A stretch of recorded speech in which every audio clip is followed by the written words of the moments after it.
আসসালামু আলাইকুম রহমতুল্লাহি ওয়া বারাকাতুহু। আলহামদুলিল্লাহ ওয়াসসালাতু ওয়াসসালামু আলা মান লা নাবিয়্যা বা'দাহু। আউযু বিল্লাহি মিনাশ শাইতানির রাজিম। বিসমিল্লাহির রহমানির রহিম। ইন্নামাল আমালু বিন্নিয়াত।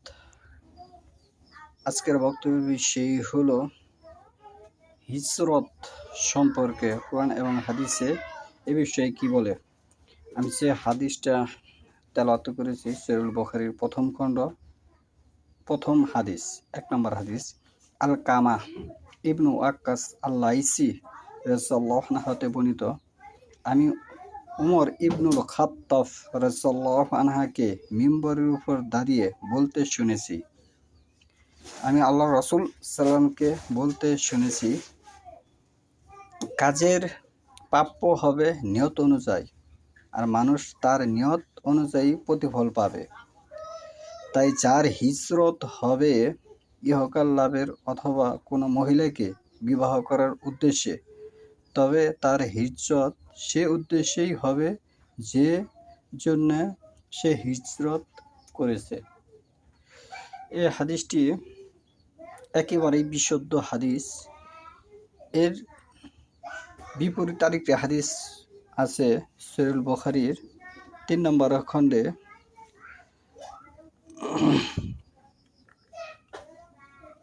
যে 2783 হাদিস নম্বর হচ্ছে 2783।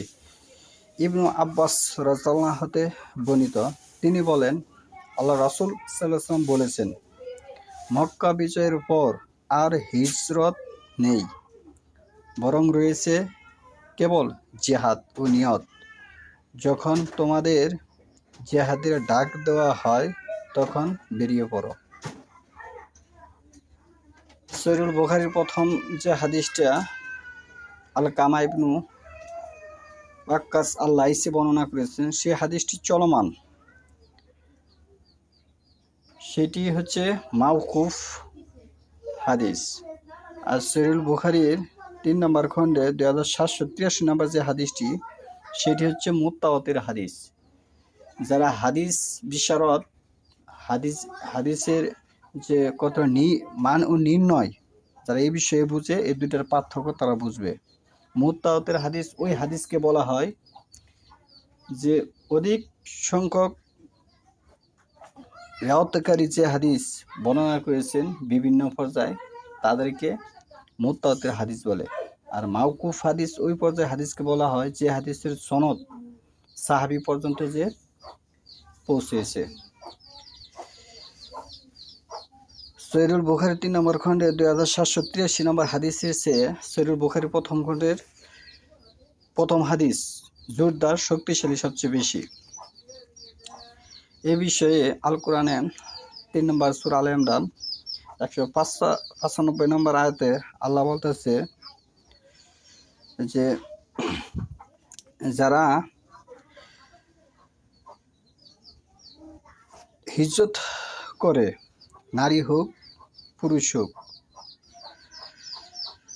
যারা হিজরত করেছে, নিজেদের ঘরবাড়ি থেকে বহিষ্কৃত হয়েছে, আমার পথে নিপীড়িত হয়েছে এবং আমার পথে যুদ্ধ করেছে, নিহত হয়েছে, আমি তাদের খারাপ কাজগুলো আমলনামা থেকে মুছে দেব।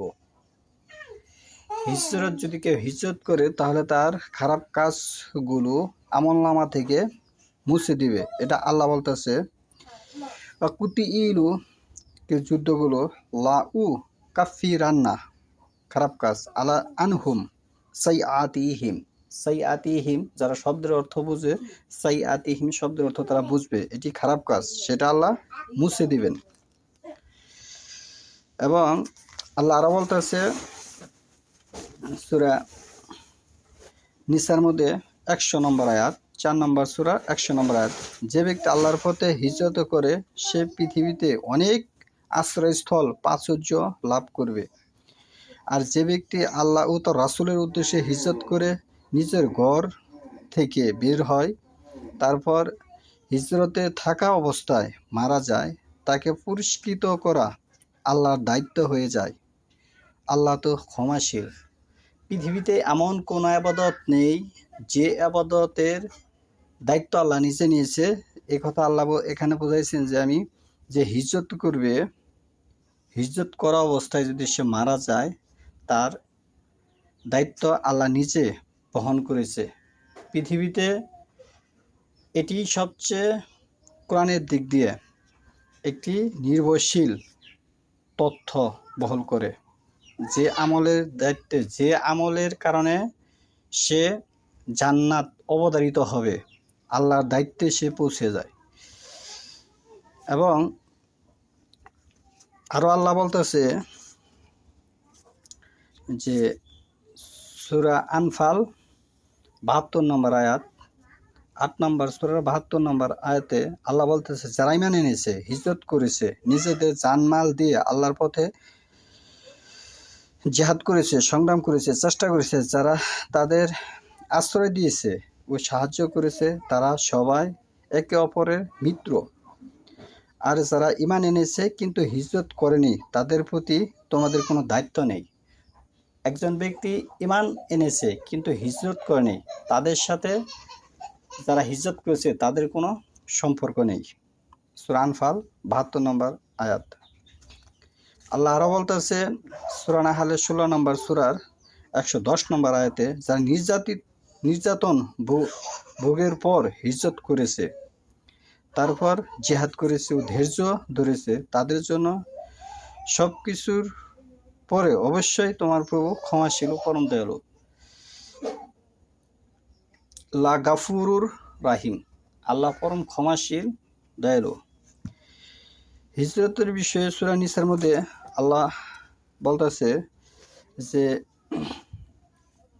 নিজেদের প্রতি জুলুমকারী অবস্থায় ফেরেশতারা যাদের প্রাণ নেয় তাদেরকে তারা প্রশ্ন করে। আমরা ইবনে মাজাহ একটি হাদিস পেয়েছি যে মৃত ব্যক্তিকে প্রশ্ন করা হবে ৪টি, কিন্তু এখানে সূরা নিসার ৪ নম্বর সূরার ৯৭ নম্বর আয়াতে আল্লাহ বলতেছে, ফেরেশতারা তাদেরকে প্রশ্ন করে, তোমরা কি অবস্থায় ছিলে পৃথিবীতে? উত্তরে তারা বলে, আমরা পৃথিবীতে দুর্বল ছিলাম। তারা বলে, আল্লাহর জমিন কি তোমাদের হিজরত করার মতো প্রশস্ত ছিল না? তাই এইসব লোকের নির্বাস হলো জাহান্নাম। এখানে যে কথাটা স্পষ্টভাবে ফুটে উঠেছে, যদি আপনি ঈমান আছে কিন্তু হিজরত করেন নেই, তাহলে আপনার থাকার জায়গা হবে জাহান্নাম। আল্লাহ রাসূল সাল্লাল্লাহু আলাইহি সাল্লাম মক্কা থেকে মদিনায় হিজরত করেছে ৬২২ খ্রিস্টাব্দে সেপ্টেম্বরে। সেখান থেকেই হিজরি সন গণনা করা হয়। তাহলে একটি মানুষের হিজরত করা অপরিহার্য বিষয়। হিজরত বর্তমান প্রেক্ষাপটে আপনার করতেই হবে যদি কেউ ইসলামকে ভালোবাসে। কারণ বর্তমান প্রেক্ষাপটে প্রতিবেশীর সাথে তার একেবারেই গরমিল থাকে, যে কোনো খাতিরে, হয়তো সম্পত্তির বিষয়ে, নয়তো তার কোনো স্বার্থে আঘাত লাগার বিষয়ে প্রতিবেশীর সাথে গরমিল থাকে। সে এক জেলায় থেকে আরেক জেলায়, এক গ্রাম থেকে আরেক গ্রামে দিনের খাতিরে সে হিজরত করতে পারবে, এটা আল্লাহর নির্দেশ। এবং হাদিসে চলমান হাদিস বিদ্যমান, যে হাদিসটা আছে যে 2784 যে হাদিসগুলা বলেছে সেটা মুত্তাওয়াতির হাদিস, সেটা সহিহ বুখারীর প্রথম হাদিসের বিপক্ষে চলে যাচ্ছে। ওই হাদিসের সে প্রথম হাদিসকে সমর্থন জোরদার সকল দিক দিয়ে বলমান শক্তিশালী হাদিস, সেগুলো মাথায় রেখে আমল করতে হবে। সুবহানাকা আল্লাহুম্মা ওয়া বিহামদিকা আশহাদু আল্লা ইলাহা ইল্লা আনতা আস্তাগফিরুকা ওয়া আতুবু ইলাইক।